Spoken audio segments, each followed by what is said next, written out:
హనుమాన్ చాలీసాని భూమి మీద అందించిన తులసీదాస్ గారికి ఆత్మ ప్రణామాలు చెప్తూ హనుమాన్ చాలీసాలో ఉన్న దివ్య చైతన్య జ్ఞాన తరంగాలు మనం తీసుకుందాం. ఇది ఒక కోణంలో చూస్తే హనుమంతుడిని మొత్తం పొగుడుతూ హనుమంతుడి యొక్క చైతన్యాన్ని అభివర్ణిస్తూ హనుమంతుడి యొక్క గుణాలు రూపము అతను చేసిన సాహసాలు అన్నీ వర్ణిస్తూ ఉంటుంది. ఇది అది భక్తి కోణంలో చూస్తే, అదే జ్ఞాన కోణంలో చూద్దాం మనం, ఎందుకంటే మనది జ్ఞానం స్కూల్ కాబట్టి జ్ఞాన కోణంలో మనం తీసుకుందాం. సో ఫ్రెండ్స్, మీరు టీవీల్లో చూసుండొచ్చు, ఎక్కడైనా కానీ మోడల్స్ ఉంటారు. నేను పలానా సబ్బు రాసుకున్నాను, కాంతితో ఉన్నాను, నేను పలానా డై వాడాను, యవ్వనంగా కనిపిస్తున్నాను, నేను పలానా తిన్నాను, అందుకే ఇంత సన్నబడి అందంగా ఉన్నాను, ఇలా చెప్తుంటారు మోడల్స్. అంటే అర్థం ఏంటి?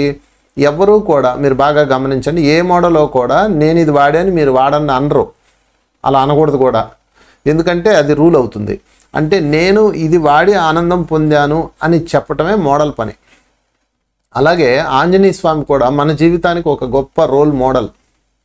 ఎందుకంటే ఒక రోల్ మోడల్ లేకపోతే జీవితంలో ఎవరిని ఫాలో అవుతాం? అందుకని ఆంజనేయ స్వామిని రోల్ మోడల్గా తీసుకుందాం. మనము తలక డై వేసుకోవడానికో ఒంటికి రంగు రాయడానికో మోడల్స్ని తీసుకుంటున్నాం, వాళ్ళు వాడింది మనం వాడుతున్నాం. నేను ఈ సబ్బు వాడాను కానీ కొన్ని వందల మంది ఆ సబ్బు, వేల లక్షల మంది ఆ సబ్బులు కొనేస్తున్నారు. కాస్మెటిక్స్కి పిచ్చ క్రేజ్ రావడానికి కారణం ఇదే. మరి ఆంజనేయుడిని ఎందుకు మనం రోల్ మోడల్గా తీసుకోకూడదు?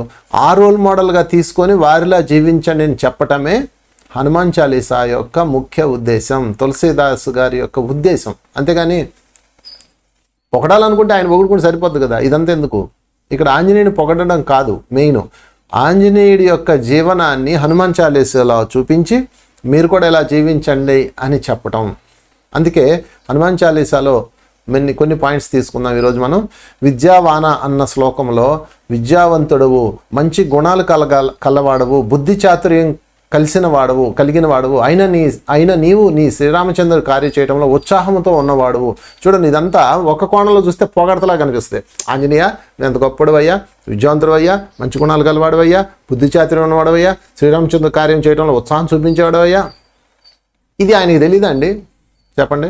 ఆంజనేయ స్వామికి తెలుసు కదా ఇది. ఆయనకి తెలిసింది ఆయనకి మనం ఎందుకు చెప్పాలా? మీరే చెప్పండి. దానికి సంతోషిస్తాడా? పోనీ అది కూడా అనుకుందాం, భగవంతుడికి స్తోత్రం ఇష్టం, అది కూడా ఇష్టం. అసలు ఎందుకు వాళ్ళు స్తోత్రించుకుంటారు? నిరంతరం ఈ భజన కొట్టించుకుంటారు. దేవుడు ఎందుకు భజన కొట్టించుకుంటాడు? దేవుడు ఎందుకు పొగడ్తలు కొట్టించుకుంటాడు? నిరంతరం మీరు ఆహా అంతోడివి ఇంతోడివి నువ్వు గొప్పోడివి పోటుగాడివి అని అంటే వాళ్ళకి ఇష్టమా? అప్పుడు వాళ్ళు సెల్ఫిష్లు కాదా? అంటే దాని అర్థం ఏంటంటే నిరంతరం దైవాన్ని భజించమని చెప్పేది ఎందుకు అంటే వాళ్ళ కీర్తిని, వాళ్ళ యొక్క చైతన్యాన్ని, వాళ్ళ యొక్క దివ్యత్వాన్ని, వాళ్ళు సాధించిన విజయాలని ఎందుకు భజించమంటారంటే మనం కూడా అలాగ ఉండాలని చెప్పటానికి. అంతేగాని మనం భజించడం వల్ల వాళ్ళకేం రాదు. చిరాకు కూడా 24 గంటలు పొగడతలు ఏంటారా బాబు అంటారు. మనం ఊరికే ఆ పాటలు పాడుతూ చిడతలు కొడుతూ గోల చేస్తున్నాం. అది కాదు ఫ్రెండ్స్ చేయాల్సింది.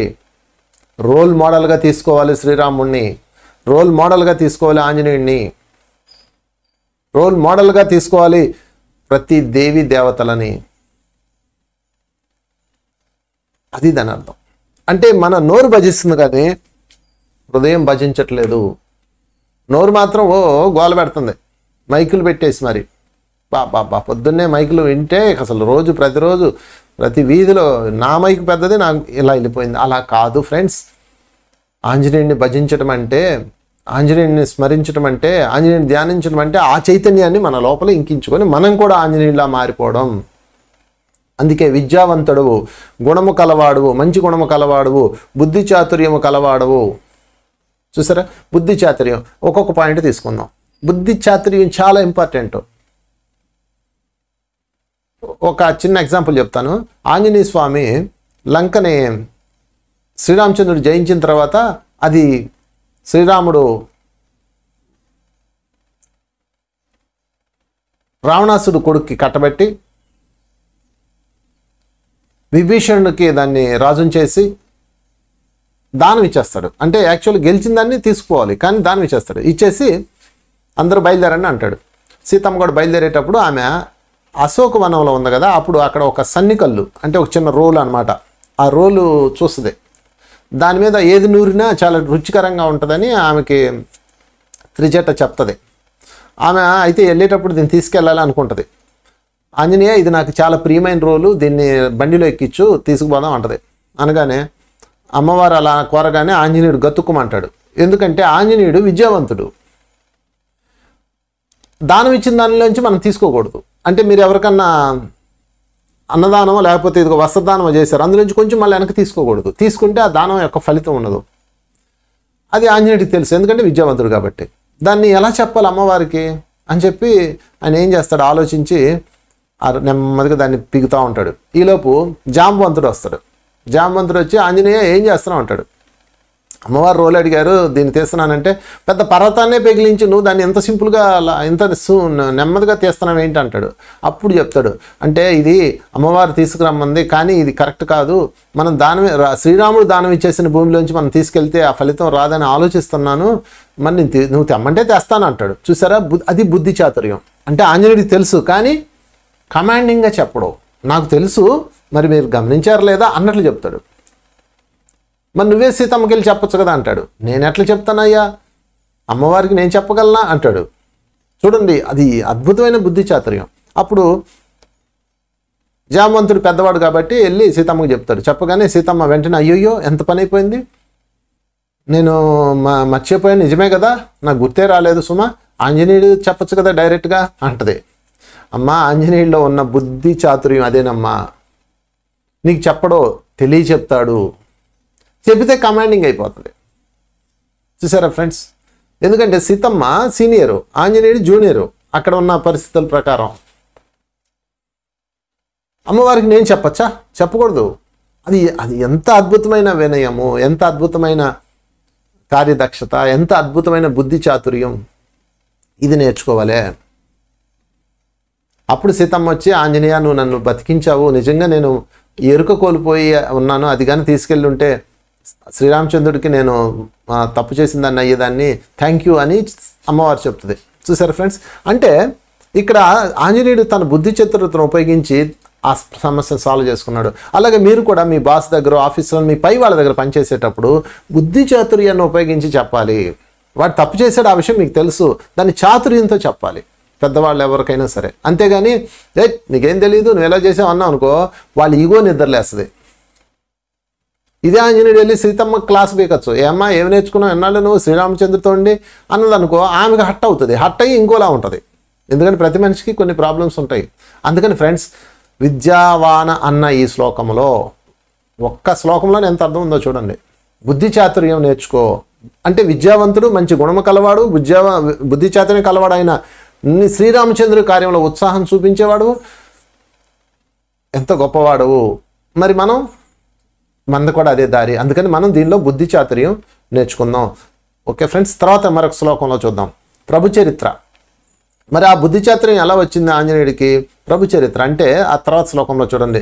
శ్రీరామచంద్రు ప్రభు యొక్క చరిత్ర వినుటలో తన్మత్వయం పొంది శ్రీ సీతారామ లక్ష్మణులను మనసులో ఉంచుకున్నవాడు. ఆయనకు తెలీదా ఇక్కడ ఎవడున్నాడో?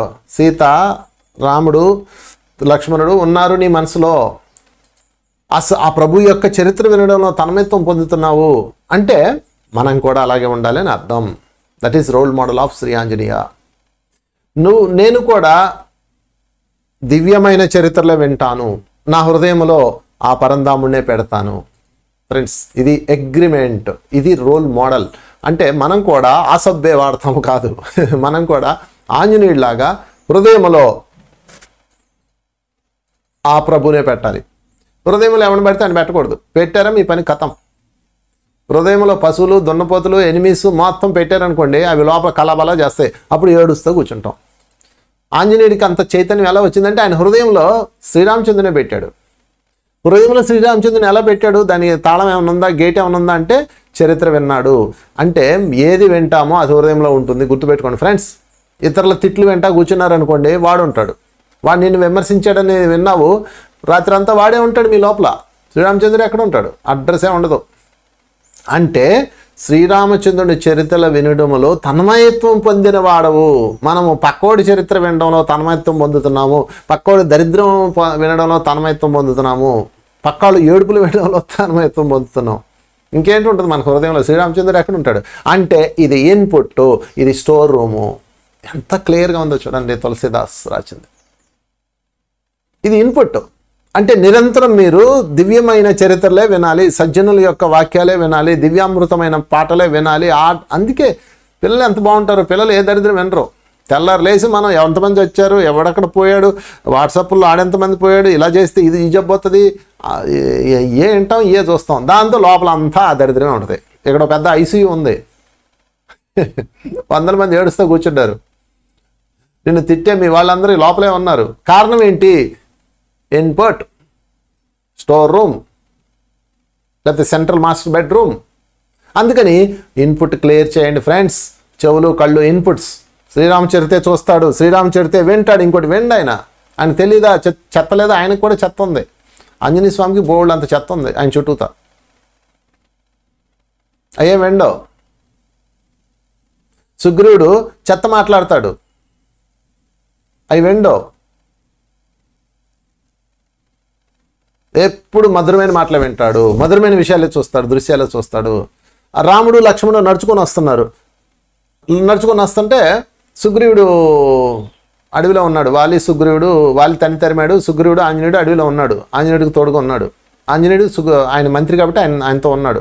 సరే, శ్రీరామచంద్రుడు చూసాం, వామ్మో నాయనో మా అన్నయ్య ఎవరినో పంపిస్తున్నాడు, దుర్మార్గుడు దరిద్రుడు, అదిగో చూడు మళ్ళీ ఎవరో ఇద్దరు వస్తున్నారు, బాణాలు పట్టుకొని వాళ్ళ చేతిలో విల్లంబులు ఉన్నాయి, ఆయన కేకలు పెడతాడు. ఆంజనేయుడు కంగారు పడుకో, ఆగు నేను చూస్తానని చూసి, వాళ్ళు ఎంత మధురంగా ఉన్నారయ్యా, వాళ్ళ వర్చస్సు చూడు ఎంత కాంతితో ఉందో, వాళ్ళ నడక చూడు ఎంత టీవీగా ఉందో, వాళ్ళు మీ అన్న దగ్గర చెంచలక అని అనిపించట్లేదు నాకు, ఉండి నేను కనుక్కొని వస్తానంటాడు. చూసారా? అంటే అతని కళ్ళు ఏం చూస్తున్నాయి? దివ్యత్వాన్ని చూస్తున్నాయి. అదే శ్రీరాముడిని సుగ్రీవుడు చూసి భయపడ్డాడు, తిట్టాడు. అదే శ్రీరాముడిని ఆంజనేయుడు చూసి పరవశం పొందాడు. అంటే ఇక్కడ కను అండ్ చెవులు దివ్యత్వంలో ఉంటే మొత్తం దివ్యత్వం ఫ్రెండ్స్. అది దీని అర్థం. తర్వాత శ్లోకంలోకి వెళ్దాం. తమ ఉపకార అన్న శ్లోకంలో నీవు సుగ్రీవునికి చేసిన గొప్ప ఉపకారం ఏమిటంటే రామునితో పరిచయం చేయించి రాజ్యపదవి అందించావు. ఏమండి ఈ స్టోరీ అని తెలుసు కదా, మరి ఎందుకు చెప్తున్నామంటే మనం కూడా ఆపదలో ఉన్న వాడికి ఉపకారం చేసి వాడికి ఉన్న అవకాశంతో వాడి జీవితాన్ని సుసంపన్నం చేయించాలి. చాలామంది అవతల వాడు బాధల్లో ఉంటే కష్టాల్లో ఉంటే మనకెందుకులే అని తలపేసుకుంటారు. అలా ఉండకూడదు. నిజానికి ఆంజనేయుడు సుగ్రీవుడు అడవిలో ఉన్నప్పుడు ఇతను రాజు అనమాట. సుగ్రీవుడిని తరిమేశాడు కదా, అతనికి తోడున్నాడు కదా, అతనికి ఉపకారం చేసి రాముడితో పరిచయం చేయించి అతని భార్యను అతనికి ఇప్పించి అతని రాజ్యానికి అతనికి ఇప్పించాడు. ఇతను మాత్రం రాముడితోనే ఉండిపోయాడు. రాజ్య పదవి కలిగించావు అంటే అర్థం ఏంటి? ఇక్కడ మనం అవకాశం ఉన్నంత వరకు పక్కవాడికి సహాయం చేయాలి. ఏమని చెబుదాం ఆంజనేయుడి యొక్క దివ్యత్వం. ఇదంతా మనం నేర్చుకోవాలి ఫ్రెండ్స్. అప్పుడే ఆంజనేయుడికి రోల్ మోడల్ అవుతాం. ఆంజనేయుడు మనం అయిపోతాం, మనమే ఆంజనేయుడు అయిపోతాం, మనమే ఆంజనేయుడు అంత శక్తివంతం అవుతాం, మనమే ఆంజనేయుడు ఎంత సిద్ధి కలిగి ఉంటాము. అది దాని అర్థం. మనం కూడా ఇతరుల కోసం ఏదో ఒకటి చేయాలి. తర్వాత శ్లోకంలో విభీషణుని రాజుని చేయించిన విషయం జగంలో అందరికి తెలుసు. అంటే దాని అర్థం ఏంటంటే మన యొక్క శక్తి, మన యొక్క సేవ ఎవడు గుర్తించక్కర్లా. సుగ్రీవుడిని విభీషణుని ఇద్దరిని రాజులు చేయించిన దానిలో ప్రధాన పాత్ర ఆంజనేయుడిదే. కానీ ఎక్కడన్నా ఆంజనేయుడి యొక్క మాటల్లో కానీ చేతల్లో కానీ యాక్టివిటీస్లో కానీ ఉన్నదా మీరు చెప్పండి? ఎక్కడా లేదు. సెల్ఫ్ డబ్బా లేదు. మనం ఎంత చేసి ఎంత చెప్పుకుంటాం, నేనే పెట్టించాను తెలుసా అని. గుళ్ళో ఫ్యాన్లు లేకపోతే లైట్లు లేకపోతే ఏవో ఉంటాయి కదా, వాటర్ ఫిల్టర్స్, అన్నిటి మీద పేర్లు ఉంటాయి చూడండి. నేను ఏదో మొన్న టెంపుల్కి వెళ్తే గోడలో మొత్తం చుట్టూతా కొన్ని 100 పేర్లు ఉన్నాయి. అబ్బాయి ఏయో మంచి శ్రీరాముడి యొక్క చరిత్రమో లేకపోతే శ్రీరాముడి టెంపుల్కి వెళ్ళా, శ్రీరాముడి యొక్క చరిత్రము వీళ్ళు అక్షరాల్లో రాశారు. మనం దగ్గర నుంచి చదువుదాం. దగ్గరికి వెళ్తే పుల్లయ్య గారు 50,000, ఎల్లమ్మ గారు 20,000, సత్యవాణి గారు 5,000 లిస్ట్ ఉంది. మొత్తం గుడి అంతా అయ్యాయి. పలకలేసి రాతి పలకలేసి వాటి మీద బంగారు అక్షరాలతో చెక్కారు. శ్రీరాముడి దేవాలయంలో శ్రీరాముడి చరిత్ర ఉంటుంది. నేను చూస్తే మొత్తం అవే మనం ఇచ్చిన డబ్బులు చరిత్ర. ఈ చేతితో ఇస్తే ఈ చేతికి తెలియకూడదు అనలేదా? దానం ఇస్తే ఊరంతా తెలియాలేంటి? పేర్లు ఎంచుకొని గొప్ప డబ్బాలు కొట్టుకొని, అది మన చరిత్ర. అందుకే మనం ఆంజనేయుడి కథ ఆంజనేయుడిలా ఉండేది లేదు. నీకు తెలుసు కదా ఇచ్చానని, ఆ రాముడికి తెలుసు కదా ఇచ్చానని. చెప్పండి, అసలు ఎందుకు పేరు ఎంచుకోవాలి, పేరు ఎందుకు చెప్పించుకోవాలి? ఇది కూడదు. అది చెప్తున్నాడు ఆంజనేయుడు ఈ శ్లోకంలో. తర్వాత శ్లోకంలోకి వెళ్దాం. అపన తేజో సంహారో అంటే నీ తేజస్సును నీవే నియంత్రించగలవో. తేజో సంహారం అంటే నీ తేజస్సు నువ్వే సంహరించగలవు. ఎంత అద్భుతమైన పాయింట్ చూడండి. తేజస్సును సంహరించడం ఏంటండి అంటే అర్థం ఏంటంటే ఎక్కడ ఎక్కువగా ఉండాలో ఎక్కడ తక్కువగా ఉండాలో తెలిసిన వాడవు. మనం కూడా అలాగే ఉండాలి. అంటే ఎక్కడ అయినా సరే ఎక్కువగా ఉండాల్సిన దగ్గర ఎక్కువగా ఉండాలి, తగ్గిపోవాల్సిన దగ్గర తగ్గిపోవాలి.